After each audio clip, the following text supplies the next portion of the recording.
All right, so here's how this should have gone. You can see that all right?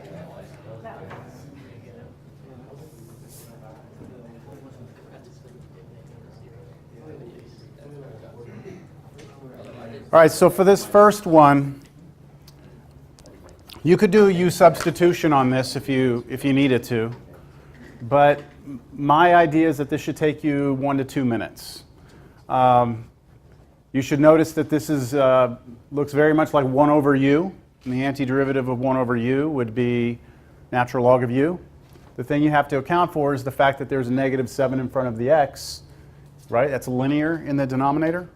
So when you take derivative of that, right, if you just did this, the derivative of that would pop a -1/7 out, and you need to account for that, so you'd have to have a -1/7 out here. So if you did use substitution, fine, that's fine as long as you got that answer. I would want you to get to a point where you could just do that, just write the answer down. Yes? So if you switch the -7x and 4? Yes, you can put -7x in front plus 4. Oh yeah, that's fine. Okay, so that's the first one. Now the second one was pretty much the same thing, except it was cubed on the bottom, which means that it is not natural log. This one looks a lot like u to the -3. So if I didn't even show my u substitution, but if u is 4 minus 7x, then the derivative of that is -7 dx, and then you just scale out like this. And then when you rewrite the integral, you're going to have a -1/7 on the very outside, so there should be a -1/7 in front of here. And then it'll be u, right, to the third on the bottom, bring it up, u to the -3. And then you just use power rule on that. And when you do the antiderivative of u to the -3, it's -1/2 u to the -2. So here's your -1/2 u to the -2. Then you have that -1/7 out front. Multiply those together, you get 1/14. Yes? What if we did U-Sub and we forgot to plug back in for U? I think that'll cost you like 2 points out of 40. 2 or 3. I forgot to put the negative in front of the 2 for the top. You forgot to put what? Okay, I got the That answer. negative? No, I got the answer. I just Oh, you forgot to put -2? I don't know, maybe I won't catch it. Okay, cool. But let me see, what was your, let me find it in here real quick. I had No, like I'm 2 just different kidding. answers. No, I mean, again, that could cost you just a couple of points. It won't be. All right, so that's the first two. Anybody feel like they got the last one? I was almost there. I got it. What did you have to do the last one? You had to do the thing where you do... Complete the square. You had to complete the square. Do you get partial credit? Well, it depends on what you have. I always get partial credit, but... Okay, so the reason why you have to complete the square is because you have a constant over an irreducible quadratic. And anytime we see a constant over an irreducible quadratic, we will complete the square. So here's my finding those two magic numbers, and then rewriting the quadratic, adding a 9, subtracting a 9, bringing the first 3 terms over here, and then, oh, it's cut off the page. Sorry, you can't see it there. Plus 13 was still there. So these two together become a 4, and then when you rewrite that integral, it's this. And that looks a whole heck of a lot like 1 over u squared plus a squared. 1 over u squared plus a squared. And since this is linear and there's a 1 in front of x, I don't have to scale out anything. And go straight to the formula. 1 over a arctan u over a is the formula for that. All right, so the reason why I counted that 20 points isn't because I think it's harder than the other two. It's just that time-wise, you may not have gotten to that. So the first problem, 2 minutes tops. Second problem, 3 minutes tops. This problem, 5 minutes. The completing of the square was clean, right? No fractions. It was a nice completing of the square. Okay, so my other class that took the quiz earlier today, they took one similar to this one, and there was just a lot of sighing throughout the whole quiz. That's what I was hearing the whole time. Would you mind switching to HDMI? Thank you. All right, so we're going to talk today more about partial fractions. We're going to actually wrap up this section. And I'm going to kind of approach this a little different than I did with my class this morning to see if this has any better, any bit, goes into your brains a little bit better than it did my first class. We had started last class with, we ended the last class with this integral. Well, actually the one right after this. We did this one first. This one required the long division first. Do you remember that? We had to do long division first. Once we did long division, we didn't have to do any partial fractions. It's just we could integrate each piece and we were done. And it was happy and we moved on. Then we got to this problem. And for this one, there was no long division. Why not? Why don't we have to do long division here? The power on the bottom is bigger than the top, so because of that, we do not do long division. And then we go about the partial fractions. And for partial fractions, we want to factor the denominator completely. So we factored it up, and we got what? Do you remember? X squared plus 2x minus 1 over... We had factored an x out, and I believe we had 2x, x, what was it here? Minus 1 plus 2. So look in your notes. You should have where we had that, right? And what we said is, okay, if we can factor the denominator, we take a look at the denominator, we see what type of factors we have. And in this case, we have 1, 2, 3 linear factors, meaning they're each linear expressions in x, and they're distinct, meaning none of them are repeated. I don't have x plus 2 and then another x plus 2. Right? So these are 3 distinct linear factors. And when we have 3 distinct linear factors, that tells us automatically that we should have, or we should be able to rewrite this as the sum of 3 fractions. Each of these 3 fractions will have as their denominators those distinct linear factors, and then the numerators will be some numbers, a, b, and c, which we need to now go get. And as soon as we get a, b, and c, we're done, because we can integrate each one term by term. And that's what we did, right? And there was a short way and a long way. Does this ring a bell? Y'all look like y'all are like stunned. Has it been a long week or what? A lot of you had tests this week, right? In other classes? That's all I heard about. Everyone was, well, it's college, I guess, right? All right, so look, we found A, B, and C. We found it the short way. Now I'm going to show you the long way.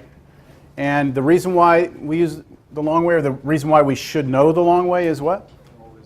It always works, right? The short way could fail, all right? And I'm going to show you an example in a little while where it doesn't fail, but it makes it a little more challenging. And there are some problems I could present you with that the short way just won't work.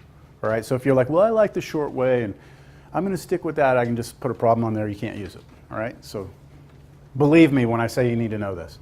All right, the long method, all right? Now, when I say long method, I don't know, my other class was like, well, it's not that much longer. All right, whatever, you decide, all right?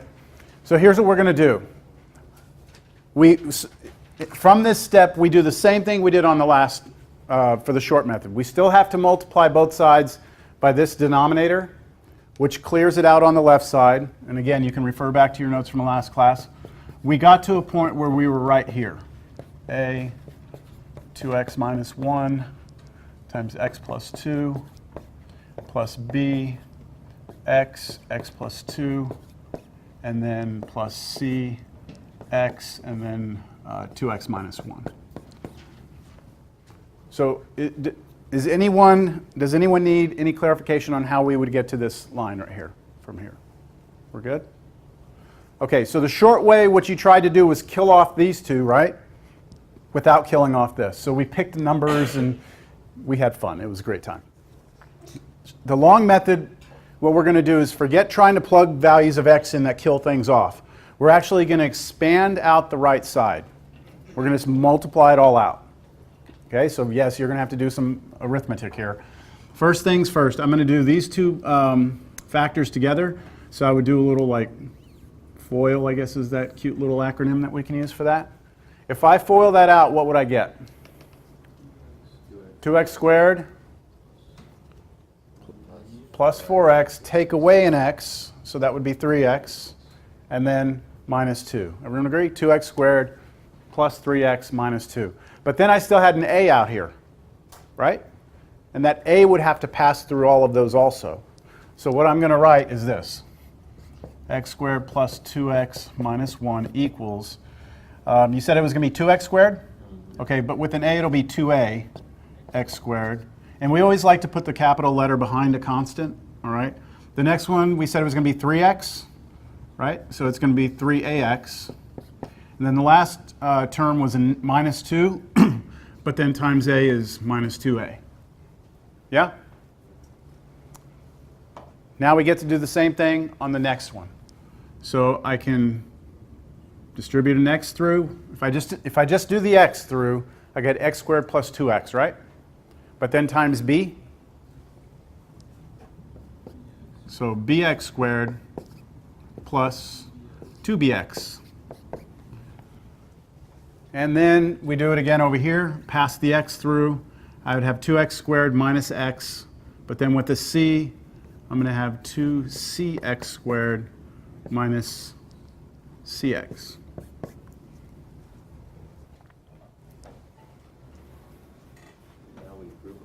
Now what we do is we group things together. I'm going to put all my x terms together right now. And not x terms, x squared terms. So look at x squared here, I have an x squared here, and I have an x squared term there. So this first time that I'm showing this to you, I'm going to kind of take my time. Left side, and then I have 2a x squared.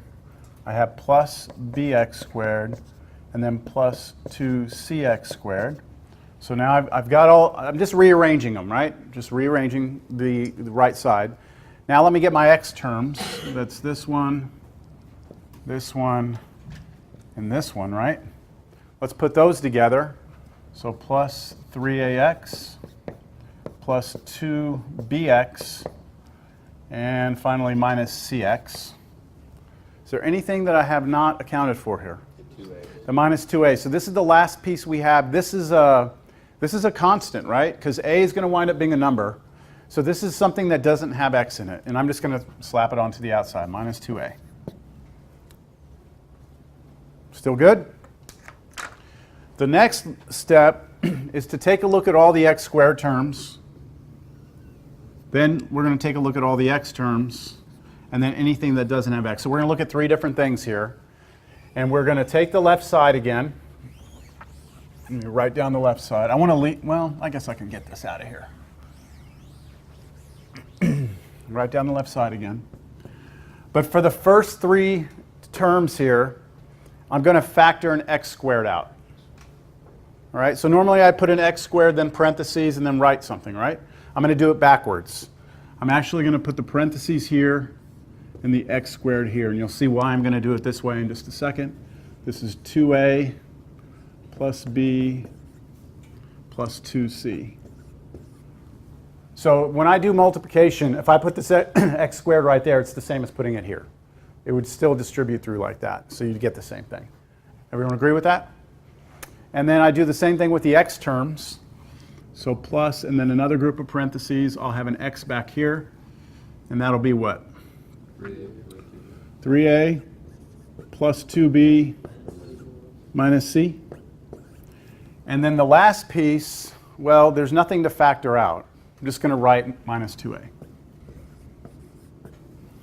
Okay. So our goal, right? Our goal in the problem is to try and make the left side equal to the right side. Right? I need to find the a, b, and c which make these 2 sides equal to each other. Now the left side of the equation is a quadratic polynomial, right? And the right side of the equation is also a quadratic polynomial in x. So if these are going to be equal, that means the coefficients must be equal. Right? How many x squareds do I have right here? I just have 1, right? How many x squareds do I have here? Well, that many. So I need this right here to be what? I need these things added together to match up exactly to become a 1, right? If all that right there is a 1, then they're the same thing so far, right?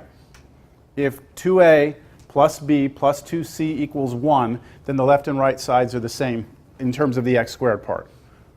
How about in terms of the x part? I need 3a plus 2b minus c to match up with what's in front of the x, which is positive 2, right? And then finally, the thing that does not have an x, so the minus 2a, has to match up and become negative 1. And what we get when we do that is 3 separate things that have to be equal, right? 3 equations, 3 unknowns. 3 equations, 3 unknowns. And they're linear equations. So in college algebra, we actually studied this. They were called systems of linear equations. And we learned how to solve them using elimination, right? Does that ring a bell? So here's how I write this. Anytime we have 3 equations we want to solve all at the same time, or 2 equations, or 5 equations, we use a big brace that represents a system of equations. And then let me write out the first equation. 2a plus b plus 2c, that must equal what? 1, right? Equal 1. Then I have 3a plus 2b minus c must equal 2. And then finally, minus 2a, or negative 2a, must equal negative 1. So that is my system of equations. And then, again, in college algebra, you learn how to use elimination to go about solving this. We actually know what a is right now, don't we? Look at this, says that negative 2a is equal to negative 1. We could solve for a. Once we have a, we could come in here and replace this a. That would be 2 new equations with just b and c. We could go through all that, and that's great. But what if we get a problem that has 5 equations and 5 unknowns? Or 7 equations and 7 unknowns, which I wouldn't give you on a test, all right? But what would happen, right? You'd be there for a while, right? And so the reason I asked you to bring your calculators, right? Did I or not? No? I didn't. Okay. Well, if you have, let's see. How many of you do not have a TI calculator? Do not have a Texas Instruments graphing calculator? Raise your hands. Let's see. 1, 2, what do you have? Casio. Yours might do it, but I don't know how to do it on that Casio. So if you want to learn, I'll help you learn how to do it, what we're about to do here. You just don't have one yet? I don't have a graphing. You don't have a graphing one? No? Okay. Are you all like engineering, computer science majors? It might be time. It might be time for a calculator. I'm not telling you to go get one, okay? But on an exam, if you're given this problem, you're going to have to do this by hand, all right? I'm allowing anyone who has a calculator with the ability to use their calculator to solve this system, all right? See how it works first. Again, I don't want to sit here and have someone go, well, I have to go buy a $100 calculator now.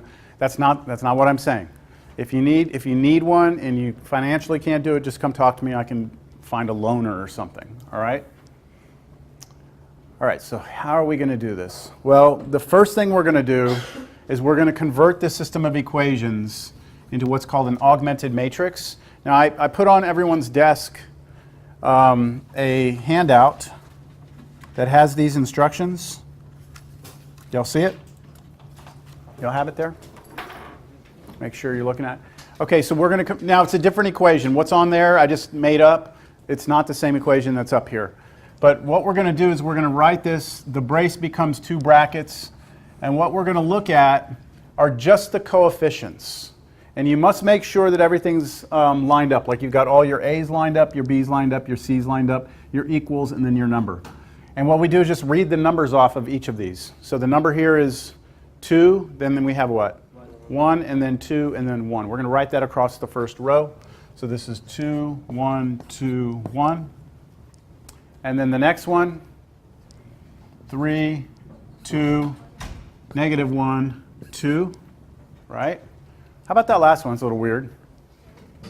Negative 2, 0, 0, negative 1. All right, now some books we'll put like a dashed line down the center, or down that right column, because they want you to realize that this is an augmented matrix, as opposed to what's called a coefficient matrix. But if you take linear algebra, then you'll know a little more of what I'm talking about here. A lot of you haven't taken linear algebra, right? So there's no sense in me talking about things that you haven't seen. But this is your augmented matrix. Now,